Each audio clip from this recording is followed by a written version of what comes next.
ನಮಸ್ತೆ, welcome back to full stack development with React and Spring Boot. ನಿಮಗೆಲ್ಲ ಗೊತ್ತಿರೋ ಹಾಗೆ ಹೊಸ ಕೋರ್ಸ್ನ ಸ್ಟಾರ್ಟ್ ಮಾಡಿದ್ದೀವಿ. ಈ ಒಂದು ಕೋರ್ಸಲ್ಲಿ ನಾವು ಒಂದು ಫುಲ್ ಸ್ಟ್ಯಾಕ್ ಅಪ್ಲಿಕೇಶನ್ನ ಕ್ರಿಯೇಟ್ ಮಾಡ್ತೀವಿ ರಿಯಾಕ್ಟ್ ಮತ್ತು ಸ್ಪ್ರಿಂಗ್ ಬೂಟ್ನ ಯೂಸ್ ಮಾಡಿಕೊಂಡು. ಹಾಗೆಯೇ ಬ್ಯಾಕ್ ಎಂಡಲ್ಲಿ ಡೇಟಾಬೇಸ್ನ ನಾವು MongoDB ಡೇಟಾಬೇಸ್ನ ಯೂಸ್ ಮಾಡ್ತೀವಿ. ಅಂದರೆ ಸ್ಪ್ರಿಂಗ್ ಬೂಟ್ ಅಪ್ಲಿಕೇಶನ್ನ ನಾವು MongoDB ಡೇಟಾಬೇಸ್ ಜೊತೆಗೆ ಕನೆಕ್ಟ್ ಮಾಡ್ತೀವಿ. ನಾವು ಕ್ರಿಯೇಟ್ ಮಾಡ್ತಿರೋವಂಥ ಒಂದು project real time music streaming application. ನೀವೆಲ್ಲ ಡೇ ಟು ಡೇ ಲೈಫಲ್ಲಿ ಯೂಸ್ ಮಾಡಿರ್ತೀರ. ಸ್ಪಾಟಿಫೈ ಆಗಿರ್ಬೋದು, ಯೂಟ್ಯೂಬ್ ಮ್ಯೂಸಿಕ್ ಆಗಿರ್ಬೋದು, ಗಾನಾ, ಹಾಗೆಯೇ ಜಿಯೋ ಮ್ಯೂಸಿಕ್ ಎಲ್ಲ ಯೂಸ್ ಮಾಡಿರ್ತೀರ, ರೈಟ್? ಸೊ ಇದು ಕೂಡ ಅದೇ ರೀತಿಯ ಒಂದು ಮ್ಯೂಸಿಕ್ ಸ್ಟ್ರೀಮಿಂಗ್ ಅಪ್ಲಿಕೇಶನ್ನ ನಾವು ಕ್ರಿಯೇಟ್ ಮಾಡ್ತಿದ್ವಿ. ನೀವು ಇದರಲ್ಲಿ ಸಾಂಗ್ಸ್ನ ಕೇಳ್ಬೋದು, ಓಕೆನಾ? ಸಾಂಗ್ಸ್ನ ಬ್ರೌಸ್ ಮಾಡ್ಬೋದು, ಆಲ್ಬಮ್ಸ್ನ ಬ್ರೌಸ್ ಮಾಡ್ಬೋದು. ಅಡ್ಮಿನ್ನು ಬೇಸಿಕಲಿ ಎಲ್ಲ ಸಾಂಗ್ಸ್ ಮತ್ತು ಆಲ್ಬಮ್ಸ್ನ ಅಪ್ಲೋಡ್ ಮಾಡ್ತಾರೆ. ಸೊ ಯೂಸರ್ಸು ರಿಜಿಸ್ಟರ್ ಆಗಿಬಿಟ್ಟು ಸಾಂಗ್ಸ್ನ ಆನ್ಲೈನಲ್ಲಿ ಕೇಳ್ಬೋದು. ಆ ಥರ ಒಂದು ಅಪ್ಲಿಕೇಶನ್ನ ನಾವು ಕ್ರಿಯೇಟ್ ಮಾಡ್ತಿದ್ವಿ, ರೈಟ್? ಪ್ರೀವಿಯಸ್ ವೀಡಿಯೋಸ್ ನೀವೇನಾದರೂ ಮಿಸ್ ಮಾಡಿದ್ರೆ ಅಂತಂದರೆ ಡಿಸ್ಕ್ರಿಪ್ಷನ್ ಸೆಕ್ಷನಲ್ಲಿ ವೀಡಿಯೋಸ್ ಲಿಂಕ್ ಕೊಟ್ಟಿರ್ತೀನಿ. ಫಸ್ಟ್ ಆ ವೀಡಿಯೋಸ್ನ ವಾಚ್ ಮಾಡಿರಿ. ಹಾಗೆಯೇ ನೀವೇನಾದರೂ ಚಾನಲಿಗೆ ಸಬ್ಸ್ಕ್ರೈಬ್ ಆಗಿಲ್ಲ ಅಂತಂದರೆ ಸಬ್ಸ್ಕ್ರೈಬ್ ಆಗಿ ನೋಟಿಫಿಕೇಷನ್ಸ್ನ ಟರ್ನ್ ಆನ್ ಮಾಡ್ಕೊಳ್ರಿ. ನೀವೇನಾದರೂ ಚಾನಲಿಗೆ ಸಪೋರ್ಟ್ ಮಾಡಬೇಕು ಅಂತಿದ್ರೆ ಸ್ಕ್ರೀನ್ ಮೇಲ್ಗಡೆ ಕಾಣ್ತಿರೋ UPI ID ಅಮೌಂಟ್ನ ಡೊನೇಟ್ ಮಾಡ್ಬೋದು. ಹಾಗೆಯೇ ನಿಮಗೇನಾದರೂ ಕೆರಿಯರ್ ಗೈಡೆನ್ಸ್ ಅವಶ್ಯಕತೆ ಇತ್ತು ಅಂತಂದರೆ ಡಿಸ್ಕ್ರಿಪ್ಷನ್ ಸೆಕ್ಷನಲ್ಲಿ ಲಿಂಕ್ ಕೊಟ್ಟಿರ್ತೀನಿ. ಸೊ ನೀವು ನನ್ನ ಜೊತೆಗೆ ಕನೆಕ್ಟ್ ಆಗ್ಬೋದು. ಓಕೆ, ಹಾಗಾದರೆ ವಿಡಿಯೋನ ಕಂಟಿನ್ಯೂ ಮಾಡೋಣ. ಈ ಪ್ರಾಜೆಕ್ಟ್ನ ಕಂಟಿನ್ಯೂ ಮಾಡೋಣ. ಪ್ರೀವಿಯಸ್ ವಿಡಿಯೋದಲ್ಲಿ ನಾವು ಆ್ಯಕ್ಚುಯೇಟರ್ನ ಯೂಸ್ ಮಾಡಿ ಕೆಲವೊಂದು API ಎಂಡ್ ಪಾಯಿಂಟ್ಸ್ನ ಎಕ್ಸ್ಪೋಸ್ ಮಾಡಿದ್ವಿ. ಅಲ್ಲಿ ನಾವು ಆ APIಸಲ್ಲಿ ನಾವು ಆ್ಯಕ್ಚುಲಿ ಅಪ್ಲಿಕೇಶನ್ನ ಮಾನಿಟರ್ ಮಾಡೋದಕ್ಕೆ ಆ API ಎಂಡ್ ಪಾಯಿಂಟ್ಸ್ನ ನಾವು ಎಕ್ಸ್ಪೋಸ್ ಮಾಡಿದ್ವಿ. ಈ ವಿಡಿಯೋದಲ್ಲಿ ನಾವು ಏನು ಮಾಡೋಣ ಅಂತಂದರೆ, ಫಸ್ಟು ಯಾಕಂದರೆ ನಾವು ಕನೆಕ್ಟ್ ಮಾಡ್ತಿರೋದು ಸ್ಪ್ರಿಂಗ್ ಬೂಟ್ ಅಪ್ಲಿಕೇಶನ್ನ MongoDB ಡೇಟಾಬೇಸ್ಗೆ ಆಗಿರೋದ್ರಿಂದ ಪ್ರಾಬಬಲಿ ನಾನು ನನ್ನ ಚಾನಲಲ್ಲಿ ಇನ್ನೂ ಕವರ್ ಮಾಡಿಲ್ಲ ಡೇಟಾಬೇಸಸ್ಗಳ ಬಗ್ಗೆ. ಪ್ರೀವಿಯಸ್ಲಿ ನಾನು ಯೂಸ್ ಮಾಡ್ತಿದ್ದು ರಿಲೇಷನಲ್ ಡೇಟಾಬೇಸ್ MySQLನ ಯೂಸ್ ಮಾಡ್ತಿದ್ವಿ. ವೆರಿ ಫಸ್ಟ್ ಟೈಮ್ ನಾವು MongoDBನ ಯೂಸ್ ಮಾಡ್ತಿರೋದ್ರಿಂದ ಫಸ್ಟು MongoDB ಡೇಟಾಬೇಸ್ ಅಂದ್ರೇನು, ಅದು ಯಾವ ರೀತಿ MySQL ಡೇಟಾಬೇಸ್ಗಿಂತ ಡಿಫರೆಂಟು ಅನ್ನೋದನ್ನು ಡಿಸ್ಕಸ್ ಮಾಡೋಣ. So let's go to whiteboard. Okay, so first of all relational database ಯಾವ ರೀತಿ ಇರುತ್ತೆ ಅಂತ ಅರ್ಥ ಮಾಡ್ಕೊಳ್ಳೋಣ. ನಮಗೆ ರಿಲೇಷನಲ್ ಡೇಟಾಬೇಸ್ ಅಂದ ತಕ್ಷಣ ಮೊದಲು ನೆನಪಿಗೆ ಬರೋದು ಮೋಸ್ಟ್ ಪಾಪ್ಯುಲರ್ ಡೇಟಾಬೇಸ್ ಆದಂಥ ಒರಾಕಲ್ ಆಗಿರ್ಬೋದು, ಅಥವಾ MySQL ಆಗಿರ್ಬೋದು, ಅದೇ ರೀತಿ SQL ಸರ್ವರ್ ಆಗಿರ್ಬೋದು, ರೈಟ್? ಸೊ ಇದರಲ್ಲೆಲ್ಲ ಹೆಂಗಪ್ಪ ಅಂತಂದರೆ, ಫಾರ್ ಎಕ್ಸಾಂಪಲ್ ಡೇಟಾಬೇಸ್ ಇರುತ್ತೆ, ರೈಟ್? ಅಸ್ಯೂಮ್ ದಟ್ ಇದು ಡೇಟಾಬೇಸ್ ಅಂತ ಅಂದ್ಕೊಳ್ಳಿ. It is a relational database. ಈ ಡೇಟಾಬೇಸಲ್ಲಿ ಏನಿರುತ್ತೆ? ಟೇಬಲ್ಸ್ಗಳಿರುತ್ತೆ. ಅಂದರೆ ರಿಲೇಷನಲ್ ಡೇಟಾಬೇಸ್ ಯಾವಾಗಲೂ it's a made up of tables, ಹೌದಾ? So for example different tables ಇರುತ್ತೆ. ಮೇ ಬಿ ಎಂಪ್ಲಾಯಿ ಟೇಬಲ್ ಇರ್ಬೋದು, ಕಸ್ಟಮರ್ ಟೇಬಲ್ ಇರ್ಬೋದು, ಅದೇ ರೀತಿ ಆರ್ಡರ್ಸ್ ಟೇಬಲ್ ಇರ್ಬೋದು. ಈ ರೀತಿ ಡಿಫ್ರೆಂಟ್ ಟೇಬಲ್ಸ್ ಇರುತ್ತೆ. ಓಕೆ, ಇದು ಆರ್ಡರ್ಸ್ ಟೇಬಲ್ ಅಂದ್ಕೊಳ್ಳೋಣ, ಇದು ಕಸ್ಟಮರ್ ಟೇಬಲ್ ಅಂದ್ಕೊಳ್ಳೋಣ, ಇದು ಎಂಪ್ಲಾಯಿ ಟೇಬಲ್ ಅಂದ್ಕೊಳ್ಳೋಣ, ಅಥವಾ ಇನ್ಯಾವುದೋ ಪೇಮೆಂಟ್ಸ್ ಟೇಬಲ್ ಅಂತ ಅಂದ್ಕೊಳ್ಳೋಣ. Okay, payments table. ಈ ಟೇಬಲ್ ಒಳಗಡೆ ಏನಿರುತ್ತೆ? ಪ್ರತಿಯೊಂದು table it is a made up of rows ಮತ್ತು columns. Okay, so it's a made up of rows and columns. So ಈ ಒಂದು ಟೇಬಲ್ ಒಳಗಡೆಗೆ ನಾವು ಯಾವಾಗಲೂ ಸ್ಟ್ರಕ್ಚರ್ಡ್ ಡೇಟಾನ ನಾವು ಸ್ಟೋರ್ ಮಾಡ್ತೀವಿ. ಅಂದರೆ ಫಾರ್ ಎಕ್ಸಾಂಪಲ್ ಈ ಟೇಬಲಿಗೆ ನಾವು ಒಂದು ಸ್ಟ್ರಕ್ಚರ್ನ ಕ್ರಿಯೇಟ್ ಮಾಡಿರ್ತೀವಿ. ಟೇಬಲ್ನ ಕ್ರಿಯೇಟ್ ಮಾಡ್ಬೇಕಾದ್ರೆ ಒಂದು ಸ್ಟ್ರಕ್ಚರ್ ಕೊಟ್ಟಿರ್ತೀವಿ. ಈ ಟೇಬಲಲ್ಲಿ ಏನಿರಬೇಕು? ಫಾರ್ ಎಕ್ಸಾಂಪಲ್ ಈಗ ಎಂಪ್ಲಾಯಿ ಟೇಬಲ್ ಅಂತ ಅಂದ್ಕೊಳ್ಳೋಣ, ರೈಟ್? ಇದು ಎಂಪ್ಲಾಯಿ ಟೇಬಲ್ ಅಂತ ಅಂದ್ಕೊಂಡ್ರೆ, ಸೊ ಎಂಪ್ಲಾಯಿ ಟೇಬಲಲ್ಲಿ ಫಾರ್ ಎಕ್ಸಾಂಪಲ್ ನೇಮ್ ಇರುತ್ತೆ, ಓಕೆ, ಎಂಪ್ಲಾಯಿ ID ಇರುತ್ತೆ, ಎಂಪ್ಲಾಯಿ ಇಮೇಲ್ ಅಡ್ರೆಸ್ ಇರುತ್ತೆ, ಅದೇ ರೀತಿ ಎಂಪ್ಲಾಯಿ ಅಡ್ರೆಸ್ ಇರುತ್ತೆ, ಅದೇ ರೀತಿ ಎಂಪ್ಲಾಯಿ ಏಜ್ ಇರ್ಬೋದು, ರೈಟ್? ಸೊ ಇದು ಒಂದು ನಾವು ಸ್ಟ್ರಕ್ಚರ್ನ ಕ್ರಿಯೇಟ್ ಮಾಡಿರ್ತೀವಿ. ಈ ಎಂಪ್ಲಾಯಿ ಟೇಬಲ್ ಒಳಗಡೆಗೆ ನಾವು ಈ ರೀತಿಯಾದಂಥ ಡೇಟಾನ ನಾವು ಸ್ಟೋರ್ ಮಾಡ್ತೀವಿ, right? Name, ID, email address, age, ಈ ರೀತಿ ಒಂದು ಸ್ಟ್ರಕ್ಚರ್ಡ್ ಡೇಟಾನ ನಾವು ಸ್ಟೋರ್ ಮಾಡ್ತಾ ಇದ್ದೀವಿ. ಸಪೋಸ್ ನಾನೀಗ ಈ ಒಂದು ರಿಲೇಷನಲ್ ಡೇಟಾಬೇಸ್ ಒಳಗಡೆಗೆ ಪ್ರತಿ ಸಲ ಡೇಟಾನ ಸ್ಟೋರ್ ಮಾಡಬೇಕಾದ್ರೆ ಇಷ್ಟೇ ಡೇಟಾನ ನಾನು ಸ್ಟೋರ್ ಮಾಡಲಿಕ್ಕಾಗೋದು. ಫಾರ್ ಎಕ್ಸಾಂಪಲ್ ನಾನೇನಾದರೂ ಬೇರೆ ಒಂದು ಅಡಿಷನಲ್ ಇನ್ಫಾರ್ಮೇಷನ್ನ ಸ್ಟೋರ್ ಮಾಡ್ತೀನಪ್ಪ. For example employee phone number, okay, employee phone ನಂಬರ್ನ ಸ್ಟೋರ್ ಮಾಡ್ತೀನಿ ಅಂತಂದರೆ ಸ್ಟೋರ್ ಮಾಡಲಿಕ್ಕಾಗಲ್ಲ. ಸ್ಟೋರ್ ಮಾಡಲೇಬೇಕು ಅಂತಂದರೆ ನಾನು ಏನು ಮಾಡಬೇಕು? ಎಕ್ಸ್ಟ್ರಾ ಒಂದು ಕಾಲಮ್ನ ಕ್ರಿಯೇಟ್ ಮಾಡಬೇಕು, ರೈಟ್? ಒಂದು ಎಕ್ಸ್ಟ್ರಾ ಕಾಲಮ್ನ ಕ್ರಿಯೇಟ್ ಮಾಡಿ ನಾನಲ್ಲಿ ಸ್ಟೋರ್ ಮಾಡಬೇಕಾಗತ್ತೆ. ಅಂದರೆ ನಾವು ಒಂದು ಸಲ ಟೇಬಲ್ನ ಕ್ರಿಯೇಟ್ ಮಾಡಬೇಕಾದ್ರೆ ಆ ಒಂದು ಸ್ಟ್ರಕ್ಚರ್ನ ನಾವು ಪ್ರೊವೈಡ್ ಮಾಡಿರ್ತೀವಿ. ಅದೇ ಸ್ಟ್ರಕ್ಚರ್ ಇರುವಂಥ ಡೇಟಾನ ನಾವು ಸ್ಟೋರ್ ಮಾಡಲಿಕ್ಕಾಗುತ್ತೆ. ಅದೇ ಸ್ಟ್ರಕ್ಚರ್ ಇರುವಂಥ ರೆಕಾರ್ಡ್ಸ್ನ ನಾವು ಸ್ಟೋರ್ ಮಾಡಲಿಕ್ಕಾಗುತ್ತೆ. ಅದನ್ನು ಬಿಟ್ಟು ನಾವು ಸ್ಟೋರ್ ಮಾಡಲಿಕ್ಕಾಗಲ್ಲ. ಅದನ್ನು ಬಿಟ್ಟು ನಾವು ಎಕ್ಸ್ಟ್ರಾ ಅಡಿಷನಲ್ ಇನ್ಫಾರ್ಮೇಷನ್ನ ನಾವು ಸ್ಟೋರ್ ಮಾಡ್ತೀವಿ ಅಂತಂದರೆ ಮತ್ತೆ ಆ ಟೇಬಲ್ ಸ್ಟ್ರಕ್ಚರ್ನ ಚೇಂಜ್ ಮಾಡಬೇಕಾಗುತ್ತೆ ನಾವು, ಹೌದಾ? ಸೊ ಈ ರೀತಿಯಾದಂಥ ಡೇಟಾನ ನಾವು ರಿಲೇಷನಲ್ ಡೇಟಾಬೇಸಲ್ಲಿ ಸ್ಟೋರ್ ಮಾಡ್ತೀವಿ. ಸ್ಟ್ರಕ್ಚರ್ಡ್ ಡೇಟಾನ ನಾವು ಸ್ಟೋರ್ ಮಾಡ್ತೀವಿ. ಓಕೆ, ಬೇಸಿಕಲಿ ಏನಿರುತ್ತೆ, ಡೇಟಾಬೇಸ್ ಒಳಗಡೆಗೆ ಟೇಬಲ್ಸ್ ಇರುತ್ತೆ. ಓಕೆ, ಇದಕ್ಕೆ ನಾವು ಟೇಬಲ್ಸ್ ಅಂತ ಕರಿತೀವಿ. ಟೇಬಲ್ ಒಳಗಡೆಗೆ ಏನಿರುತ್ತೆ, ರೋಸ್ ಹಾಗೆ ಕಾಲಮ್ಸ್ ಇರುತ್ತೆ, ರೈಟ್. ಸೊ ಪ್ರತಿಯೊಂದು ರೋಗೂ ನಾವು ಏನಂತ ಕರಿತೀವಿ ಅಂದರೆ ರೆಕಾರ್ಡ್ ಅಂತ ಕರಿತೀವಿ. ಇದನ್ನು ನಾವು ರೆಕಾರ್ಡ್ ಅಂತ ಕರಿತೀವಿ, ರೈಟ್. ಅದೇ ರೀತಿ ಪ್ರತಿಯೊಂದು ಕಾಲಮ್ನಿಗೆ ನಾವು ಆ ಒಂದು ರೋನ ವ್ಯಾಲ್ಯೂ ಅಂತ ಕರಿತೀವಿ. ಓಕೆ, ಪ್ರತಿಯೊಂದು ರೋ ಒಳಗಡೆಗೆ ಕಾಲಮ್ಸ್ ಇರುತ್ತೆ, ಆ ಕಾಲಮಿನ ವ್ಯಾಲ್ಯೂನ ನಾವು ಸ್ಟೋರ್ ಮಾಡ್ತಾ ಹೋಗ್ತೀವಿ, ರೈಟ್. ಇದಿಷ್ಟು ರಿಲೇಷನಲ್ ಡೇಟಾಬೇಸ್ ಬಗ್ಗೆ ಆಯಿತು. But how no S Q L database ಅದು ಯಾವ ರೀತಿ ಡಿಫರ್ ಇರುತ್ತೆ ಅಂತಂದರೆ, ಹೆಸರೇ ಹೇಳ್ದಂಗೆ no S Q L, right. No S Q L ಅಂದರೆ ಇಲ್ಲಿ ಎಸ್ ಕ್ಯೂ ಎಲ್ ಅನ್ನೋದು ಸ್ಟ್ರಕ್ಚರ್ಡ್ ಕ್ವೆರಿ ಲ್ಯಾಂಗ್ವೇಜ್, ಅಂದರೆ ಸ್ಟ್ರಕ್ಚರ್ಡ್ ಡೇಟಾನ ನಾವು ಸ್ಟೋರ್ ಮಾಡ್ತಾ ಇರ್ತೀವಿ. But no S Q L ಅಲ್ಲಿ ಸ್ಟ್ರಕ್ಚರ್ ಇಲ್ಲದೇ ಇರೋಂಥ ಡಾಟಾನ ಸ್ಟೋರ್ ಮಾಡ್ಬೋದು ನಾವು. ಅಂದರೆ ಪ್ರತಿ ಸಲ ನಾವು ಒಂದೇ ಸ್ಟ್ರಕ್ಚರ್ನ ಸ್ಟೋರ್ ಮಾಡಬೇಕು ಅಂತ ಇಲ್ಲ, ನಾವು ಅನ್ಸ್ಟ್ರಕ್ಚರ್ಡ್ ಡೇಟಾ ಕೂಡ ನಾವು ಸ್ಟೋರ್ ಮಾಡ್ಬೋದು ನೋ ಎಸ್ ಕ್ಯೂ ಎಲ್ ಅಲ್ಲಿ. ಅದಕ್ಕೋಸ್ಕರ ಇದನ್ನು ನಾವು ನೋ ಎಸ್ ಕ್ಯೂ ಎಲ್ ಅಂತ ಕರಿತೀವಿ. ಅನ್ಸ್ಟ್ರಕ್ಚರ್ಡ್ ಡೇಟಾನ ನಾವು ಸ್ಟೋರ್ ಮಾಡ್ಬೋದು. ಇದರಲ್ಲೂ ಕೂಡ ನೋ ಎಸ್ ಕ್ಯೂ ಎಲ್ ಅಲ್ಲಿ ಡೇಟಾಬೇಸ್ ಇರುತ್ತೆ. ಓಕೆ, ಇದರಲ್ಲೂ ಕೂಡ ಡೇಟಾಬೇಸ್ ಇರುತ್ತೆ. ಓಕೆ, ಈ ಡೇಟಾಬೇಸ್ ಒಳಗಡೆಗೆ ರಿಲೇಷನಲ್ ಡೇಟಾಬೇಸ್ ಒಳಗಡೆಗೆ ಟೇಬಲ್ಸ್ ಇರ್ತಿತ್ತು. ಬಟ್ ಇಲ್ಲಿ ನಾನ್ ರಿಲೇಷನಲ್ ಡೇಟಾಬೇಸ್ ಅಂದರೆ ನೋ ಎಸ್ ಕ್ಯೂ ಎಲ್ ಡೇಟಾಬೇಸಲ್ಲಿ ಯೂಶಲಿ ಅಲ್ಲ, ಡೇಟಾಬೇಸ್ ಒಳಗಡೆಗೆ ಯಾವಾಗಲೂ ಏನಿರುತ್ತೆ ಅಂದರೆ ಕಲೆಕ್ಷನ್ಸ್ ಇರುತ್ತೆ. ನಾವು ಟೇಬಲ್ಸ್ನ ನೋ ಎಸ್ ಕ್ಯೂ ಎಲ್ ಡೇಟಾಬೇಸಲ್ಲಿ ಕಲೆಕ್ಷನ್ಸ್ ಅಂತ ಕರಿತೀವಿ, ರೈಟ್. ಇಲ್ಲಿ ಕಲೆಕ್ಷನ್ಸ್ ಇರುತ್ತೆ ಎಷ್ಟೊಂದು. ಫಾರ್ ಎಕ್ಸಾಂಪಲ್ ಕಸ್ಟಮರ್ ಕಲೆಕ್ಷನ್ ಇರ್ಬೋದು, ಆರ್ಡರ್ ಕಲೆಕ್ಷನ್ ಇರ್ಬೋದು, ಪೇಮೆಂಟ್ ಕಲೆಕ್ಷನ್ ಇರ್ಬೋದು, ಎಂಪ್ಲಾಯಿ ಕಲೆಕ್ಷನ್ಸ್ ಇರ್ಬೋದು. ಈ ರೀತಿ ಕಲೆಕ್ಷನ್ಸ್ನ ನಾವು ಸ್ಟೋರ್ ಮಾಡಿರ್ತೀವಿ. ಓಕೆ, ಈ ಕಲೆಕ್ಷನ್ಸಲ್ಲಿ ಪ್ರತಿಯೊಂದು ಕಲೆಕ್ಷನ್ಸ್ ಒಳಗಡೆನೂ ನಾವು ಏನು ಸ್ಟೋರ್ ಮಾಡ್ತೀವಿ ಅಂದರೆ ಡಾಕ್ಯುಮೆಂಟ್ಸ್ನ ಸ್ಟೋರ್ ಮಾಡ್ತೀವಿ. Okay, it contains document. Okay, ಈ ಡಾಕ್ಯುಮೆಂಟಿಗೆ ನಾವು ರಿಲೇಷನಲ್ ಡೇಟಾಬೇಸಲ್ಲಿ ಏನಂತ ಕರಿತೀವಿ ಅಂದರೆ ರೋ ಅಂತ ಕರಿತೀವಿ. ಯಾವ ರೀತಿ ಒಂದು ಟೇಬಲ್ ಒಳಗಡೆಗೆ ರೋ ಇರುತ್ತಲ್ಲ, ಅದೇ ರೀತಿ ಒಂದು ಕಲೆಕ್ಷನ್ ಒಳಗಡೆಗೆ ಮಲ್ಟಿಪಲ್ ಡಾಕ್ಯುಮೆಂಟ್ಸ್ ಇರುತ್ತೆ, ರೈಟ್. ಆ ಡಾಕ್ಯುಮೆಂಟ್ನ ನಾವು ಜೇಸನ್ ಆಬ್ಜೆಕ್ಟ್ಸ್ ಆಗಿ ಸ್ಟೋರ್ ಮಾಡ್ತೀವಿ. ಓಕೆನಾ. ಜೇಸನ್ ಆಬ್ಜೆಕ್ಟ್ ಅಂದ ತಕ್ಷಣ ನಿಮಗೆ ಗೊತ್ತಿರುತ್ತೆ ಕೀ ವ್ಯಾಲ್ಯೂ ಪೇರ್ ಇರುತ್ತೆ, ಹೌದಾ. ಕೀ ವ್ಯಾಲ್ಯೂ ಪೇರ್ ಇರುತ್ತೆ. ಫಾರ್ ಎಕ್ಸಾಂಪಲ್ ಫಸ್ಟ್ ನೇಮ್, ಆ ಫಸ್ಟ್ ನೇಮ್ನ ವ್ಯಾಲ್ಯೂ, ಅದೇ ರೀತಿ ಲಾಸ್ಟ್ ನೇಮ್, ಆ ಲಾಸ್ಟ್ ನೇಮ್ನ ವ್ಯಾಲ್ಯೂ, ಅದೇ ರೀತಿ ಲೊಕೇಶನ್ ಅಡ್ರೆಸ್, ಓಕೆ, ಆ ಅಡ್ರೆಸ್ನ ವ್ಯಾಲ್ಯೂ. ಈ ರೀತಿ ನಾವು ಡಾಕ್ಯುಮೆಂಟ್ನ ಕಲೆಕ್ಷನ್ಸ್ ಒಳಗಡೆಗೆ ಸ್ಟೋರ್ ಮಾಡ್ತೀವಿ. ಆ ಒಂದು ಡಾಕ್ಯುಮೆಂಟು ಜೇಸನ್ ಫಾರ್ಮ್ಯಾಟಲ್ಲಿ ಇರುತ್ತೆ, contains key value pair. But what interesting ಅಂದರೆ ಇಲ್ಲಿ ಈ ಡಾಕ್ಯುಮೆಂಟಲ್ಲಿ ನಾವು ಪ್ರತಿ ಸಲ ಸೇಮ್ ಸ್ಟ್ರಕ್ಚರ್ ಇರೋ ಡೇಟಾನ ಸ್ಟೋರ್ ಮಾಡಬೇಕು ಅಂತ ಇಲ್ಲ. ಫಾರ್ ಎಕ್ಸಾಂಪಲ್ ಇಲ್ಲಿ ಒಂದು ಡಾಕ್ಯುಮೆಂಟ್ನ ಕಸ್ಟಮರ್ ಕಲೆಕ್ಷನ್ ಅಂತ ಅಂದ್ಕೊಳ್ಳಿ. ಈ ಕಸ್ಟಮರ್ ಕಲೆಕ್ಷನ್ ಒಳಗಡೆ ನಾವು ಡಾಕ್ಯುಮೆಂಟ್ನ ಸ್ಟೋರ್ ಮಾಡ್ತಾ ಇದ್ದೀವಲ್ಲ, ಫಸ್ಟ್ ಡಾಕ್ಯುಮೆಂಟ್ ಒಳಗಡೆಗೆ ನಾನು ಲಾಸ್ಟ್ ನೇಮು, ಫಸ್ಟ್ ನೇಮು ಮತ್ತು ಅಡ್ರೆಸ್ನ ಸ್ಟೋರ್ ಮಾಡಿದ್ದೀನಿ. ಓಕೆನಾ. ಇನ್ನೊಂದು ಡಾಕ್ಯುಮೆಂಟ್ನ ನಾನು ಸ್ಟೋರ್ ಮಾಡ್ತೀನಿ. ಆ ಡಾಕ್ಯುಮೆಂಟ್ ಒಳಗಡೆಗೆ ಫಸ್ಟ್ ನೇಮು, ಲಾಸ್ಟ್ ನೇಮು, ಅಡ್ರೆಸ್ನ ಸ್ಟೋರ್ ಮಾಡಲ್ಲ. ಅದ್ರ ಬದಲಿ ನಾನು ಫೋನ್ ನಂಬರ್ನ ಸ್ಟೋರ್ ಮಾಡ್ಬೋದು, ರೈಟ್. ನಾವು ಪ್ರತಿ ಸಲ ಇದೇ ಸ್ಟ್ರಕ್ಚರ್ನ ಸ್ಟೋರ್ ಮಾಡಬೇಕು ಅಂತ ಇಲ್ಲಿ ರೂಲ್ಸ್ ಏನಿಲ್ಲ. ಅದಕ್ಕೋಸ್ಕರ ಅದನ್ನು ನಾವು ನೋ ಎಸ್ ಕ್ಯೂ ಎಲ್ ಅಂತೀವಿ. ಅನ್ಸ್ಟ್ರಕ್ಚರ್ಡ್ ಡೇಟಾ, ಪ್ರತಿ ಸಲ ನೀವು ಡಿಫ್ರೆಂಟ್ ಸ್ಟ್ರಕ್ಚರ್ಡ್ ಡೇಟಾನ ನೀವು ಸ್ಟೋರ್ ಮಾಡ್ಬೋದು. ಇಟ್ಸ್ ಸೊ ಫ್ಲೆಕ್ಸಿಬಲ್ ಅದು.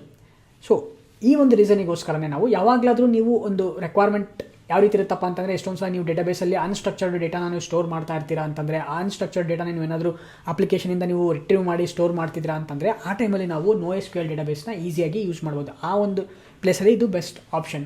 ಆಮೇಲೆ ಎಂಟೈರ್ ನಾವು ಡಾಕ್ಯುಮೆಂಟ್ನ ಇದರಲ್ಲಿ ನಾವು ಸ್ಟೋರ್ ಮಾಡ್ತೀವಿ. ಓಕೆನಾ. ಸೊ ಡಾಕ್ಯುಮೆಂಟಲ್ಲಿ ಏನಿರುತ್ತೆ, ಕೀ ವ್ಯಾಲ್ಯೂ ಪೇರ್ಸ್ ಇರುತ್ತೆ. Key it's nothing but property name, value ಬಂದು ಆ ಪ್ರಾಪರ್ಟಿಗೆ ಕೊಟ್ಟಿರೋಂಥ ವ್ಯಾಲ್ಯೂ. ಫಾರ್ ಎಕ್ಸಾಂಪಲ್ ನೀವು ಪ್ರಾಪರ್ಟಿ ನೇಮ್ನ ನೀವೇನು ಕನ್ಸಿಡರ್ ಮಾಡ್ಬೋದಪ್ಪ ಅಂತಂದರೆ, ಒಂದು ಡಾಕ್ಯುಮೆಂಟ್ನ ನಾವು ರೋ ಅಂತ ಕನ್ಸಿಡರ್ ಮಾಡಿದ್ವಿ ಅಂತಂದರೆ, ಈ ರೋ ಒಳಗಡೆ ಏನಿರುತ್ತೆ ರಿಲೇಷನಲ್ ಡೇಟಾಬೇಸಲ್ಲಿ ಕಾಲಮ್ಸ್ ಇರುತ್ತೆ, ಹೌದಾ. ಸೊ ಈ first name, last name, phone number ಎಲ್ಲ ನಾವೇನಂತ ಕನ್ಸಿಡರ್ ಮಾಡ್ಬೋದು, ಕಾಲಮ್ಸ್ ಅಂತ ಕನ್ಸಿಡರ್ ಮಾಡ್ಬೋದು. ಆ ಕಾಲಮಿಗೆ ಬೇಕಾಗಿರೋಂಥ ವ್ಯಾಲ್ಯೂಸು ನಾವು ರೆಸ್ಪೆಕ್ಟಿವ್ ವ್ಯಾಲ್ಯೂಸ್ನ ನಾವು ವ್ಯಾಲ್ಯೂಯಲ್ಲಿ ಸ್ಟೋರ್ ಮಾಡ್ತೀವಿ. ಓಕೆ, ಜಸ್ಟ್ ಕೀ ವ್ಯಾಲ್ಯೂ ಪೇರಲ್ಲಿ ಸ್ಟೋರ್ ಮಾಡ್ತೀವಿ. ಓಕೆ, ಸೊ ಇದಿಷ್ಟು ನಾನ್ ರಿಲೇಷನಲ್ ಡೇಟಾಬೇಸ್ ಬಗ್ಗೆ ಆಯಿತು. ಏನು ಡಿಫ್ರೆನ್ಸ್ ಅಂತ ಅಂದರೆ, ಅಲ್ಲಿ ಟೇಬಲ್ಸ್ ಯೂಸ್ ಮಾಡ್ತೀವಿ, ಇಲ್ಲಿ ಕಲೆಕ್ಷನ್ಸ್ ಅಂತ ಕರಿತೀವಿ. ಅಲ್ಲಿ ರೋ ಅಂತ ಕರಿತೀವಿ, ಇಲ್ಲಿ ಡಾಕ್ಯುಮೆಂಟ್ ಅಂತ ಕರಿತೀವಿ. ಅಲ್ಲಿ ಕಾಲಮ್ಸ್ ಅಂತ ಕರಿತೀವಿ, ಇಲ್ಲಿ ಪ್ರಾಪರ್ಟಿ ಅಂತ ಕರಿತೀವಿ. ಓಕೆನಾ, ಅಥವಾ ಫೀಲ್ಡ್ಸ್ ಅಂತ ಕರಿತೀವಿ, ರೈಟ್. ಅದಾದಮೇಲೆ ಮೇನ್ ಇಂಪಾರ್ಟೆಂಟ್ ಏನಪ್ಪ ಅಂತಂದರೆ, ರಿಲೇಷನಲ್ ಡೇಟಾಬೇಸ್ ಟೇಬಲ್ಸ್ ಒಳಗಡೆಗೆ ನಾವು ಸ್ಟ್ರಕ್ಚರ್ಡ್ ಡೇಟಾನ ಮಾತ್ರ ಸ್ಟೋರ್ ಮಾಡಲಿಕ್ಕಾಗೋದು. ಇಲ್ಲಿ ನಾವು ಅನ್ಸ್ಟ್ರಕ್ಚರ್ಡ್ ಡೇಟಾನ ಸ್ಟೋರ್ ಮಾಡ್ಬೋದು. ಓಕೆ, ಹಾಗಾದರೆ ನಿಮಗೆ ಕ್ಲಿಯರ್ ಅರ್ಥ ಆಗಿದೆ ಅಂತ ಅನ್ಕೊತೀನಿ. ನಾವು ಏನಕ್ಕೆ ನೋ ಸೆಕ್ಯೂರ್ ಡೇಟಾಬೇಸ್ನ ಯೂಸ್ ಮಾಡ್ತಾ ಇದ್ದೀವಿ ಅಂತೇಳಿ. ಅಂದರೆ ಯಾವುದೇ ಥರ ಇಲ್ಲಿ ಅಂದರೆ ಲೈಕ್ ಇಲ್ಲಿ ನಾವೇನು ತುಂಬ ಏನೋ ಒಂದು ನಾನ್ ರಿಲೇಷನಲ್ ಡೇಟಾಬೇಸ್ನ ಯೂಸ್ ಮಾಡಿ ಏನೋ ಒಂದು ಅಚೀವ್ ಮಾಡ್ತಿದ್ವಿ ಅಂತಲ್ಲ. ಇಲ್ಲಿ ಜಸ್ಟ್ ಪ್ರೀವಿಯಸ್ಲಿ ಎಲ್ಲ ನಾನು ತೋರಿಸಿರೋದು ನಿಮಗೆ ರಿಲೇಷನಲ್ ಡೇಟಾಬೇಸ್ ಆಗಿರೋದ್ರಿಂದ ನೋ ಎಸ್ ಕ್ಯೂ ಎಲ್ ಡೇಟಾಬೇಸ್ದು ತೋರಿಸೋಣ. ಅದ್ರದ್ದು ಎಕ್ಸಾಂಪಲ್ಸ್ ಯಾವ ರೀತಿ ನಾವು ಯೂಸ್ ಮಾಡ್ಕೋಬೋದು, ರಿಯಲ್ ಟೈಮಲ್ಲಿ ಯಾವ ರೀತಿ ಯೂಸ್ ಮಾಡ್ತೀವಿ ಅನ್ನೋದಕ್ಕೋಸ್ಕರ ನಾನು ನೋ ಎಸ್ ಕ್ಯೂ ಎಲ್ ಡೇಟಾಬೇಸ್ನ ಯೂಸ್ ಮಾಡ್ತಾ ಇದ್ದೀನಿ. ನೋ ಎಸ್ ಕ್ಯೂ ಎಲ್ ಡೇಟಾಬೇಸಲ್ಲಿ ಎಷ್ಟೊಂದು ಡೇಟಾಬೇಸಸ್ಗಳಿದೆ. ಪಾಪ್ಯುಲರ್ ಯಾವುದಪ್ಪ ಅಂತಂದರೆ ಮಾಂಗೋ ಡಿ ಬಿ, ಅದೇ ರೀತಿ ಕಸಾಂಡ್ರಾ ಇದೆ, ಡೈನಮೋ ಡಿ ಬಿ ಇದೆ, ಅಮೆಝಾನ್ ಅವ್ರದ್ದು. ಓಕೆ, ಈ ರೀತಿ ಎಷ್ಟೊಂದು ಕೌಚ್ ಡೇಟಾಬೇಸ್ ಅಂತ ಯಾವುದೋ ಒಂದಿದೆ. ಸೊ ಈ ರೀತಿ ಎಷ್ಟೊಂದು ಡೇಟಾಬೇಸ್ಗಳಿದೆ. ಅವೆಲ್ಲ ಏನಪ್ಪ ಅಂತಂದರೆ ಬೇಸಿಕಲಿ ಜೇಸನ್ ಸ್ಟ್ರಕ್ಚರ್ ಡೇಟಾನ ಸ್ಟೋರ್ ಮಾಡ್ತೀವಿ ಅದರೊಳಗಡೆಗೆ. ಅಂದರೆ ಅನ್ಸ್ಟ್ರಕ್ಚರ್ಡ್ ಡೇಟಾನ ನಾವು ಅದರಲ್ಲಿ ಸ್ಟೋರ್ ಮಾಡ್ಬೋದು. ಅದರಲ್ಲಿ ಮೋಸ್ಟ್ ಪಾಪ್ಯುಲರ್ ಯಾವುದಪ್ಪ ಅಂತಂದರೆ ಮಾಂಗೋ ಡಿ ಬಿ ಡೇಟಾಬೇಸ್. ಅದನ್ನು ಕೂಡ ನಾವು ಯೂಸ್ ಮಾಡ್ತಾ ಇದ್ದೀವಿ ಈ ಒಂದು ಕೋರ್ಸಲ್ಲಿ. ಓಕೆ, ಇದಾದಮೇಲೆ ನಾವೀಗ ನೆಕ್ಸ್ಟ್ APIsನ ಕ್ರಿಯೇಟ್ ಮಾಡಬೇಕು. ಹೌದಾ, ನಾವು ಕ್ರಿಯೇಟ್ ಮಾಡ್ತಿರೋದು ಮ್ಯೂಸಿಕ್ ಸ್ಟ್ರೀಮಿಂಗ್ ಅಪ್ಲಿಕೇಶನ್ ಆಗಿರೋದ್ರಿಂದ ಬೇಸಿಕಲಿ ನಾವು APIsನ ಕ್ರಿಯೇಟ್ ಮಾಡ್ತೀವಿ. ಫಸ್ಟ್ ನಾವು APIsನ ಕ್ರಿಯೇಟ್ ಮಾಡೋದಕ್ಕಿಂತ ಮುಂಚೆ ನಾವು ಏನು ತಿಳ್ಕೊಬೇಕಪ್ಪ ಅಂತಂದರೆ, ಓಕೆ, ನಾವು ಕ್ರಿಯೇಟ್ ಮಾಡ್ತಿರೋ ಈ ಒಂದು ಮ್ಯೂಸಿಕ್ ಸ್ಟ್ರೀಮಿಂಗ್ ಅಪ್ಲಿಕೇಶನಲ್ಲಿ ಯಾವುದ್ಯಾವುದು ರಿಸೋರ್ಸಸ್ನ ನಾವು ಐಡೆಂಟಿಫೈ ಮಾಡ್ಬೋದು. ಯಾಕಂದರೆ rest is all about resource. ಯಾಕಂದರೆ ಒಂದು ರಿಸೋರ್ಸಸ್ಗೆ ನಾವು APIsನ ಎಕ್ಸ್ಪೋಸ್ ಮಾಡ್ತಾ ಹೋಗ್ತೀವಿ. ಓಕೆನಾ, ಆ ರಿಸೋರ್ಸ್ನ ನಾವೆಲ್ಲೋ ಒಂದು ಸ್ಟೋರ್ ಮಾಡ್ತೀವಿ. ಅಂದರೆ ಒಂದು ಸರ್ವರ್ ಒಳಗಡೆ ಸ್ಟೋರ್ ಆಗಿರುತ್ತೆ, ಆ ರಿಸೋರ್ಸನ್ನು ನಾವು ಫೆಚ್ ಮಾಡ್ತೀವಿ. ಅಂದರೆ ಕ್ಲೈಂಟ್ ಅದನ್ನು ಫೆಚ್ ಮಾಡ್ತಾರೆ, ರೈಟ್? ಸೊ ಅದಕ್ಕೋಸ್ಕರ ನಾವು ಫಸ್ಟು ರಿಸೋರ್ಸಸ್ನ ಐಡೆಂಟಿಫೈ ಮಾಡಬೇಕು, ಯಾವುದೆಲ್ಲ ರಿಸೋರ್ಸಸ್ಗಳು ಬರುತ್ತೆ ಅಂತೇಳಿ. ಸೊ ನಮಗೆ ನಾನು ಐಡೆಂಟಿಫೈ ಮಾಡಿದ್ದೀನಿ ಆಲ್ರೆಡಿ. ಸೊ ಅದನ್ನು ಎಕ್ಸ್ಪ್ಲೈನ್ ಮಾಡ್ತೀನಿ ನಿಮಗೆ. ನಾವಿಲ್ಲಿ ಯಾವುದೇ ಥರ ಕಾಂಪ್ಲೆಕ್ಸ್ ಅಪ್ಲಿಕೇಶನ್ನ ಕ್ರಿಯೇಟ್ ಮಾಡ್ತಿಲ್ಲ. ಪ್ರಿಟಿ ಸ್ಟ್ರೇಟ್ ಫಾರ್ವರ್ಡು ಸಿಂಪಲ್ ಅಪ್ಲಿಕೇಶನ್ನ ಕ್ರಿಯೇಟ್ ಮಾಡ್ತಿರೋದ್ರಿಂದ ಮಿನಿಮಲ್ ರಿಸೋರ್ಸಸ್ನ ಐಡೆಂಟಿಫೈ ಮಾಡೋಣ. ಒಂದು ಮ್ಯೂಸಿಕ್ ಸ್ಟ್ರೀಮಿಂಗ್ ಅಪ್ಲಿಕೇಶನ್ ಒಳಗೆ ಫಸ್ಟ್ ನಮಗೆ ತಲೆಗೆ ಬರೋದೇನಪ್ಪ, ಸಾಂಗ್, ರೈಟ್? ಸೊ ಸಾಂಗ್ ಅನ್ನೋದಿಲ್ಲಿ ಒಂದು ರಿಸೋರ್ಸ್. ಓಕೆ, ಸಾಂಗ್ ಅನ್ನೋದಿಲ್ಲಿ ರಿಸೋರ್ಸ್. ಬಟ್ ಸಾಂಗ್ ಒಂದೇ ಇರೋದಕ್ಕಾಗಲ್ಲ, ಹೌದಾ? ಈಗ ಸಾಂಗ್ ಇದೆ ಅಂತಂದರೆ ಆ ಸಾಂಗಿಗೆ ಒಂದು ಆಲ್ಬಮ್ ಇರಲೇಬೇಕು, ಹೌದಾ? ಸೊ ಇಲ್ಲಿ ಆಲ್ಬಮ್ ಅನ್ನೋದು ಕೂಡ ಒಂದು ರಿಸೋರ್ಸ್, ರೈಟ್? ಆಲ್ಬಮ್ ಕೂಡ ಒಂದಿಲ್ಲಿ ರಿಸೋರ್ಸ್. ಅದೇ ರೀತಿ ಈ ಆಲ್ಬಮ್ಮು ಮತ್ತು ಸಾಂಗ್ಸ್ನ ಯಾರು ಯೂಶಲಿ ಬ್ರೌಸ್ ಮಾಡೋದು? ಯೂಸರ್. ಓಕೆ, ಯೂಸರ್ ಇಲ್ಲದೇ ಅದನ್ನೇನು ನಾವು ಮಾಡಲಿಕ್ಕಾಗಲ್ಲ. ಸುಮ್ಮನೆ ಜಸ್ಟ್ ನಾವು ಸಾಂಗ್ನ ಮತ್ತು ಆಲ್ಬಮ್ನ ಕ್ರಿಯೇಟ್ ಮಾಡಲಿಕ್ಕಾಗಲ್ಲ. At the end of the day ಅದನ್ನು ಯೂಸ್ ಮಾಡಬೇಕು ಅಂತಂದರೆ ಒಬ್ಬ ಯೂಸರ್ ಇರಲೇಬೇಕು. ಪ್ರತಿಯೊಂದು ಅಪ್ಲಿಕೇಶನಲ್ಲೂ ಯೂಸರ್ ಅನ್ನೋ ಒಂದು ಕಾನ್ಸೆಪ್ಟ್ ಇದ್ದೇ ಇರುತ್ತೆ, ಯೂಸರ್ ಅನ್ನೋ ಎಂಟಿಟಿ ಇದ್ದೇ ಇರುತ್ತೆ. ಸೊ ಅದಕ್ಕೋಸ್ಕರ ಯೂಸರ್ ಕೂಡ ಇಲ್ಲಿ ಒಂದು resource. Okay, user. Okay, these are the 3 resources ನಾವು ಯೂಸ್ ಮಾಡೋದು ಈ ಒಂದು ಅಪ್ಲಿಕೇಶನಲ್ಲಿ. ಅಫ್ಕೋರ್ಸ್ ನಾವು ಇದನ್ನು ಇನ್ನೂ ಚೆನ್ನಾಗಿ ಯೂಸ್ ಮಾಡ್ಕೊಳ್ಳೋದಾದರೆ ಪ್ಲೇಲಿಸ್ಟ್ ಅನ್ನೋದೊಂದು ಕೂಡ ರಿಸೋರ್ಸು, ಪಾಡ್ಕ್ಯಾಸ್ಟ್ ಅದು ಕೂಡ ಒಂದು ರಿಸೋರ್ಸು, ಆರ್ಟಿಸ್ಟ್ ಅದು ಕೂಡ ಒಂದು ರಿಸೋರ್ಸು.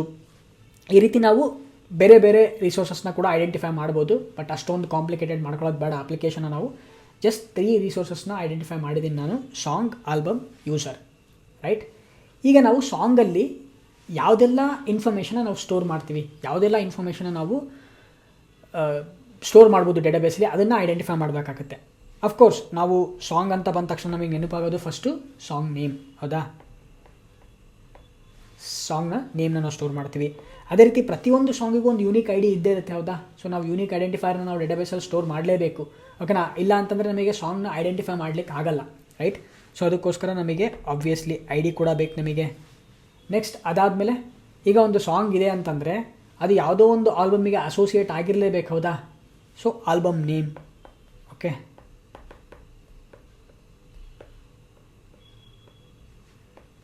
Album name, right? ಅದಾದಮೇಲೆ ಒಂದು ಸಾಂಗ್ ಇದೆ ಅಂತಂದರೆ ಆ ಸಾಂಗ್ ಎಷ್ಟು ನಿಮಿಷ ಇದೆ, ಅದರದ್ದು ಲೆಂತ್ ಏನು? ಓಕೆ, 5 ನಿಮಿಷ ಇದೆನೋ, 4 ನಿಮಿಷ ಇದೆನೋ, 3 ನಿಮಿಷ ಇದೆನೋ, ಅದು ಕೂಡ ನಮಗೆ ಇಂಪಾರ್ಟೆಂಟ್, ಹೌದಾ? ಸೊ ಅದಕ್ಕೋಸ್ಕರ ಡ್ಯುರೇಷನ್, ಆ ಒಂದು ಸಾಂಗಿನ ಡ್ಯುರೇಷನ್, ರೈಟ್? ಅದಾದಮೇಲೆ ಆ ಸಾಂಗನ್ನು ಯಾರು ಹಾಡಿದ್ದಾರೆ, ಓಕೆ, ಅವ್ರದ್ದು ಇನ್ಫಾರ್ಮೇಷನ್ ಕೂಡ ನಾವು ಸ್ಟೋರ್ ಮಾಡ್ಬೋದು. ಬಟ್ ನಾವು ಅಷ್ಟೊಂದೆಲ್ಲ ತಲೆ ಕೆಡಿಸ್ಕೊಳ್ಳೋದು ಬೇಡ. ಜಸ್ಟ್ ಕೀಪ್ ಇಟ್ ಸಿಂಪಲ್ಲಾಗಿ ಇಡೋಣ ನಾವು. So name, I D, song I D, ಅದೇ ರೀತಿ ಆಲ್ಬಮ್ ನೇಮು, ಡ್ಯುರೇಷನ್ನು. ಜೊತೆಗೆ ಏನಪ್ಪ ಅಂತಂದರೆ ಸಾಂಗ್ನ ನಾವು ಯಾವಾಗಲೂ ಕ್ರಿಯೇಟ್ ಮಾಡಿದಾಗ ಆಡಿಟಿಂಗ್ ಪರ್ಪಸ್ಸಿಗೆ ಅಂತೇಳಿ ನಾವು ಯಾವಾಗ ಕ್ರಿಯೇಟ್ ಮಾಡಿದ್ವಿ ಆ ಸಾಂಗ್ನ, ಯಾವಾಗ ಆ ಸಾಂಗ್ ಡೀಟೇಲ್ಸ್ ಅಪ್ಡೇಟ್ ಮಾಡಿದ್ವಿ ಅಂತ ಸ್ಟೋರ್ ಮಾಡಲಿಕ್ಕೆ ನಮಗೆ ಕ್ರಿಯೇಟೆಡ್ ಆಟ್ ಮತ್ತು ಅಪ್ಡೇಟೆಡ್ ಆಟ್, ಈ 2 ಇನ್ಫಾರ್ಮೇಷನ್ ಕೂಡ ನಮಗೆ ಬೇಕಾಗುತ್ತೆ, ರೈಟ್? ಸೊ ಈ ಇಷ್ಟು ಇನ್ಫಾರ್ಮೇಷನ್ನ ನಾವು ಡೇಟಾಬೇಸಲ್ಲಿ ಸ್ಟೋರ್ ಮಾಡ್ಬೋದು. ಅಂದರೆ ಒಂದು ಸಾಂಗ್ ರಿಸೋರ್ಸಸ್ಸಲ್ಲಿ ನಾವು ಇಷ್ಟು ಫೀಲ್ಡ್ಸ್ನ ನಾವು ಐಡೆಂಟಿಫೈ ಮಾಡ್ಬೋದು, ರೈಟ್. ಅದೇ ರೀತಿ ಆಲ್ಬಮ್ ಅಂತ ಬಂದಾಗ ಆಲ್ಬಮ್ಮು ಕೂಡ ಆಬ್ವಿಯಸ್ಲಿ ಒಂದು ಆಲ್ಬಮಿಗೆ ನೇಮ್ ಅಂತ ಇದ್ದೇ ಇರುತ್ತೆ. ಅದಾದಮೇಲೆ ಪ್ರತಿಯೊಂದು ಆಲ್ಬಮು ಯೂನಿಕ್ ಆಲ್ಬಮ್, ಹೌದಾ, ಅದರೊಳಗಡೆಗೆ ಐ ಡಿ ಕೂಡ ಇರುತ್ತೆ. ಆಲ್ಬಮ್ ಐ ಡಿ ಕೂಡ ನಾವು ಯೂಸ್ ಮಾಡಬೇಕಾಗುತ್ತೆ ಐಡೆಂಟಿಫೈ ಮಾಡಲಿಕ್ಕೆ ಆಲ್ಬಮ್ಸ್ನ. ಅದೇ ರೀತಿ ಒಂದು ಆಲ್ಬಮ್ ಅಂತ ಅಂದಮೇಲೆ ಅದಕ್ಕೆ ಎಷ್ಟು ಸಾಂಗ್ಸ್ ಇದೆ ಆಲ್ಬಮ್ ಒಳಗಡೆಗೆ ಏನಾದರೂ ಇರಲೇಬೇಕಾ? Okay, number of songs. Okay, ಅದಾದಮೇಲೆ ಆ ಆಲ್ಬಮ್ಮು ಯಾವಾಗ ರಿಲೀಸ್ ಆಯಿತು ಅದನ್ನು ಕೂಡ ನಾವು ಸ್ಟೋರ್ ಮಾಡ್ಬೋದು, ಹೌದಾ. ರಿಲೀಸ್ಡ್ ಇಯರ್ ಜೊತೆಗೆ ನಮಗೆ ಯಾವಾಗ ಕ್ರಿಯೇಟ್ ಮಾಡಿದ್ವಿ ಆಲ್ಬಮ್ನ, ಯಾವಾಗ ಅಪ್ಡೇಟ್ ಮಾಡಿದ್ವಿ ಅನ್ನೋದಕ್ಕೋಸ್ಕರ ಇನ್ಫಾರ್ಮೇಷನ್ ಬೇಕಾಗಿರೋದ್ರಿಂದ ಕ್ರಿಯೇಟೆಡ್ ಡಾಟ್ ಹಾಗೆಯೇ ಅಪ್ಡೇಟೆಡ್ ಡಾಟ್ ಈ ಒಂದು ಇನ್ಫಾರ್ಮೇಷನ್ನ ಕೂಡ ಸ್ಟೋರ್ ಮಾಡ್ತೀವಿ. ಸೊ ಅದಾದಮೇಲೆ ನೆಕ್ಸ್ಟ್ ಲಾಸ್ಟ್ ರಿಸೋರ್ಸ್ ಯಾವುದು? ಯೂಸರು. ಆಬ್ವಿಯಸ್ಲಿ ಯೂಸರ್ ಅಂದಮೇಲೆ ನೇಮ್ ಅಂತ ಬೇಕೇ ಬೇಕು. ಪ್ರತಿಯೊಂದು ಯೂಸರ್ನ ಐಡೆಂಟಿಫೈ ಮಾಡಲಿಕ್ಕೆ ಒಂದು ಯುನೀಕ್ ಐ ಡಿ ಬೇಕು. ಓಕೆ, ಅದಾದಮೇಲೆ ಪ್ರತಿಯೊಂದು ಯೂಸರಿಗೂ ಒಂದು ಇಮೇಲ್ ಇರಲೇಬೇಕು. ಓಕೆ, ಇಮೇಲ್ ಅಡ್ರೆಸ್ಸು, ಅದಾದಮೇಲೆ ಪಾಸ್ವರ್ಡು. ನೆಕ್ಸ್ಟು ಎಗೇನ್ ನಾವು ಇಲ್ಲಿ ಯಾವುದೇ ಥರದ ಅಫ್ಕೋರ್ಸ್ ನಾವು ಇಲ್ಲೂ ಕೂಡ ಕ್ರಿಯೇಟೆಡ್ ಆಟ್ ಅಪ್ಡೇಟೆಡ್ ಆಟ್ನ ಸ್ಟೋರ್ ಮಾಡ್ಬೋದು. ಸೊ ಅದನ್ನು ಕೂಡ ಮಾಡೋಣ. ಕ್ರಿಯೇಟೆಡ್ ಆಟ್ ಹಾಗೆಯೇ ಅಪ್ಡೇಟೆಡ್ ಆಟ್. ಸೊ ಇದಿಷ್ಟು ಇನ್ಫಾರ್ಮೇಷನ್ನ ನಾವು ಡೇಟಾಬೇಸಲ್ಲಿ ಸ್ಟೋರ್ ಮಾಡ್ಬೋದು. ಯಾವುದೆಲ್ಲ ರಿಸೋರ್ಸಸ್ಸು ನಾವು ಐಡೆಂಟಿಫೈ ಮಾಡಿರೋದು ಸಾಂಗ್, ಆಲ್ಬಮ್, ಯೂಸರ್. ಅದೇ ರೀತಿ ಸಾಂಗಲ್ಲಿ ನೇಮ್ ಇರುತ್ತೆ, I D, album name, duration, created at, updated at. Okay, ಈ ಇನ್ಫಾರ್ಮೇಷನ್ನ ನಾವು ಸ್ಟೋರ್ ಮಾಡ್ತೀವಿ. ಅದೇ ರೀತಿ ಆಲ್ಬಮ್ ಒಳಗಡೆಗೆ ನೇಮ್, ಐ ಡಿ, ಹಾಗೆಯೇ number of songs, released year, created at, updated at, created at it's common ಅದು. ಓಕೆನಾ, ಅದನ್ನು ನಾವು ಆಡಿಟಿಂಗ್ ಪರ್ಪಸಿಗೆ ಯೂಸ್ ಮಾಡ್ತೀವಿ. ನಮ್ಗೆ ಪ್ರತಿ ಸಲ ಇನ್ಫಾರ್ಮೇಷನ್ ಬೇಕಾಗಿರುತ್ತೆ, ಯಾರು ಅದನ್ನು ಮಾಡಿಫೈ ಮಾಡಿದರು, ಓಕೆ, ಎಷ್ಟೊತ್ತಿಗೆ ಮಾಡಿದರು, ಓಕೆ, ಯಾವಾಗ ಕ್ರಿಯೇಟ್ ಆಗಿದ್ದದು, ಆ ಒಂದು ಆಡಿಟಿಂಗ್ ಇನ್ಫಾರ್ಮೇಷನಿಗೋಸ್ಕರ ನಾವು ಅದನ್ನು ಸ್ಟೋರ್ ಮಾಡ್ತೀವಿ. ಸೊ ಅದಾದಮೇಲೆ ಯೂಸರಿಗೆ ಅಂದರೆ ಅಫ್ಕೋರ್ಸ್ ನೇಮ್ ಇರುತ್ತೆ, I D, email, password. So ಈ ಇನ್ಫಾರ್ಮೇಷನ್ನ ಸ್ಟೋರ್ ಮಾಡ್ತೀವಿ, ರೈಟ್. ಓಕೆ, ಐ ಥಿಂಕ್ ನಿಮಗೆ ಕ್ಲಿಯರ್ ಆಗಿದೆ ಅಂತ ಅನ್ಕೊತೀವಿ. ನಾವು ಯಾವುದೆಲ್ಲ ರಿಸೋರ್ಸಸ್ನ ಕ್ರಿಯೇಟ್ ಮಾಡ್ತೀವಿ, ಯಾಕಂದರೆ ರಿಸೋರ್ಸಸ್ನ ಕ್ರಿಯೇಟ್ ಮಾಡಬೇಕಾದ್ರೆ ಈ ಎಲ್ಲ ರಿಸೋರ್ಸಸ್ಸಿಗೆ ನಾವು API ಎಂಡ್ ಪಾಯಿಂಟ್ಸ್ನ ಕ್ರಿಯೇಟ್ ಮಾಡ್ತಾ ಹೋಗ್ತೀವಿ. ಫಾರ್ ಎಕ್ಸಾಂಪಲ್ ಯೂಸರಿಗೆ ನಾವು ಕ್ರಿಯೇಟ್ ಮಾಡಬೇಕು ಅಂತಂದರೆ ರಿಜಿಸ್ಟರ್ APIನ ಯೂಸ್ ಮಾಡ್ತೀವಿ. ಅದಾದಮೇಲೆ ಆಲ್ಬಮ್ನ ನಾವು ಕ್ರಿಯೇಟ್ ಮಾಡಬೇಕು ಅಂತಂದರೆ ಆಲ್ಬಮ್ ಕ್ರಿಯೇಟ್ APIನ ಯೂಸ್ ಮಾಡ್ತೀವಿ. ಅದಾದಮೇಲೆ ಅದನ್ನು ಅಪ್ಡೇಟ್ ಮಾಡಬೇಕು ಅಂದರೆ ಅಪ್ಡೇಟ್ API ಎಂಡ್ ಪಾಯಿಂಟ್ನ ಯೂಸ್ ಮಾಡ್ತೀವಿ. ಅದೇ ರೀತಿ ಡಿಲೀಟ್ ಮಾಡೋದಕ್ಕೆ ಡಿಲೀಟ್ API ಎಂಡ್ ಪಾಯಿಂಟ್ನ ಯೂಸ್ ಮಾಡ್ತೀವಿ. ಸಿಮಿಲರ್ಲಿ ಸಾಂಗಿಗೂ ಅಷ್ಟೇ, ಕ್ರಿಯೇಟ್ ಮಾಡಬೇಕು ಅಂತಂದರೆ create API end point use ಮಾಡ್ತೀವಿ. ಅದನ್ನು ಸಾಂಗ್ನ ಡಿಲೀಟ್ ಮಾಡಬೇಕು ಅಂತಂದರೆ ಡಿಲೀಟ್ API ಎಂಡ್ ಪಾಯಿಂಟ್ನ ಯೂಸ್ ಮಾಡ್ತೀವಿ. ಸೊ ಈ ರೀತಿ ನಾವು API ಎಂಡ್ ಪಾಯಿಂಟ್ಸ್ನ ನೆಕ್ಸ್ಟ್ ನಾವು ಕ್ರಿಯೇಟ್ ಮಾಡ್ಬೋದು. ಸೊ ಅದಕ್ಕೋಸ್ಕರ ಫಸ್ಟ್ ನಾವು ಏನು ಮಾಡಿದ್ವಿ, ಒಂದು ಫೌಂಡೇಶನ್ನ ಕ್ರಿಯೇಟ್ ಮಾಡಿದ್ವಿ. ಯಾವುದೆಲ್ಲ ರಿಸೋರ್ಸಸ್ನ ಅಂತೇಳಿ ನಾವು ಐಡೆಂಟಿಫೈ ಮಾಡಿದ್ವಿ. ಅದಾದಮೇಲೆ ಅದರಲ್ಲಿ ಯಾವುದೆಲ್ಲ ಅಂಡರ್ ರಿಸೋರ್ಸಸ್, ಯಾವುದೆಲ್ಲ ಪ್ರಾಪರ್ಟೀಸ್ನ, ಯಾವುದೆಲ್ಲ ನಾವು ಎಲಿಮೆಂಟ್ಸ್, ಯಾವುದೆಲ್ಲ ಇನ್ಫಾರ್ಮೇಷನ್ನ ನಾವು ಆ ರಿಸೋರ್ಸಸ್ಸಲ್ಲಿ ನಾವು ಸ್ಟೋರ್ ಮಾಡ್ಬೋದು ಅಂತೇಳಿ ಡಿಸ್ಕಸ್ ಮಾಡಿದ್ವಿ. ಜೊತೆಗೆ ನಾವು NoSQL ಡೇಟಾಬೇಸು ಮತ್ತು ರಿಲೇಷನಲ್ ಡೇಟಾಬೇಸಿಗಿರುವಂಥ ಡಿಫ್ರೆನ್ಸು, ಯಾವ ರೀತಿ NoSQL ಡೇಟಾಬೇಸು ರಿಲೇಷನಲ್ ಡೇಟಾಬೇಸ್ಗಿಂತ ಡಿಫ್ರೆಂಟ್ ಅಂತ ಕೂಡ ನಾವು ಡಿಸ್ಕಸ್ ಮಾಡಿದ್ವಿ. ಐ ಥಿಂಕ್ ಇವತ್ತಿಗೆ ಸಾಕು. ನೆಕ್ಸ್ಟ್ ವಿಡಿಯೋದಲ್ಲಿ ನಾವು ಡೈರೆಕ್ಟಾಗಿ APIಸ್ನ ಕ್ರಿಯೇಟ್ ಮಾಡೋದಕ್ಕೆ ಸ್ಟಾರ್ಟ್ ಮಾಡೋಣ. ಸೊ ಬೇಸಿಕಲಿ ನಾವು ಎಂಟಿಟೀಸ್ನ ಕ್ರಿಯೇಟ್ ಮಾಡಿಬಿಟ್ಟು, ನಾನು ಪ್ರಿವಿಯಸ್ಲಿ ನಾವೆಲ್ಲ ಯೂಸ್ ಮಾಡಬೇಕಾದ್ರೆ JPI ಯೂಸ್ ಮಾಡಿದ್ವಿ, ರೈಟ್. ಅದರೊಳಗಡೆ ನಾವು ಎಂಟಿಟೀಸ್ ಅಂತ ಕ್ರಿಯೇಟ್ ಮಾಡ್ತಿದ್ವಿ. ಬಟ್ MongoDB ಯೂಸ್ ಮಾಡಬೇಕಾದ್ರೆ ನಾವು ಅದನ್ನು ಡಾಕ್ಯುಮೆಂಟ್ ಅಂತ ಕರಿತೀವಿ. ಓಕೆ, ನಾವು ಮುಂಚೆಗೆ ಹೇಳ್ದಂಗೆ table it's nothing but document, ಹೌದಾ. ಸಾರಿ, ಒಂದು ಪ್ರತಿಯೊಂದು ರೋನ ನಾವು ಏನಂತ ಕನ್ಸಿಡರ್ ಮಾಡ್ತೀವಿ, ಡಾಕ್ಯುಮೆಂಟ್ ಅಂತ ಕನ್ಸಿಡರ್ ಮಾಡ್ತೀವಿ. ಸೊ ಅದಕ್ಕೋಸ್ಕರ ಇಲ್ಲಿ ನಾವು ಅದನ್ನು ಕ್ರಿಯೇಟ್ ಮಾಡಬೇಕಾದ್ರೆ ಎಂಟಿಟಿ ಅಂತ ಹೇಳಲ್ಲ, ಡಾಕ್ಯುಮೆಂಟ್ ಅಂತ ಹೇಳ್ತೀವಿ. ಸೊ ಯಾವುದೆಲ್ಲ ಅನೋಟೇಷನ್ಸ್ನ ನಾವು ಹೊಸದಾಗಿ ಕಲಿಯೋಕ್ಕೆ ಸಾಧ್ಯ ಆಗುತ್ತೆ ಅದನ್ನೆಲ್ಲ ನೆಕ್ಸ್ಟ್ ವಿಡಿಯೋದಲ್ಲಿ ನಾವು ಕಲಿತಾ ಹೋಗೋಣ. ವಿಡಿಯೋ ಇಷ್ಟ ಆಗಿದ್ರೆ ಲೈಕ್ ಮಾಡಿರಿ, ಹಾಗೆಯೇ ಚಾನಲ್ಗೆ ಸಬ್ಸ್ಕ್ರೈಬ್ ಆಗಿ ನಿಮ್ಮ ಫ್ರೆಂಡ್ಸ್ ಜೊತೆಗೆಲ್ಲ ವೀಡಿಯೋಸ್ನ ಶೇರ್ ಮಾಡಿರಿ. ನಿಮಗೆ ಇನ್ನೂ ಯಾವ ಥರ ವೀಡಿಯೋಸ್ನ ನೋಡಬೇಕು, ಇನ್ನು ಯಾವುದೆಲ್ಲ ಏನೆಲ್ಲ ಕಲಿಬೇಕು ಅಂತಿದ್ದಾರೆ ಈ ಪ್ರಾಜೆಕ್ಟ್ಸಲ್ಲಿ, ಅದನ್ನೆಲ್ಲ ಡಿಸ್ಕ್ರಿಪ್ಷನ್ ಸೆಕ್ಷನಲ್ಲಿ ಬರೀರಿ. ನಾನು ಅದನ್ನು ಇನ್ಕ್ಲೂಡ್ ಮಾಡಲಿಕ್ಕೆ ಟ್ರೈ ಮಾಡ್ತೀನಿ. ಥ್ಯಾಂಕ್ಸ್.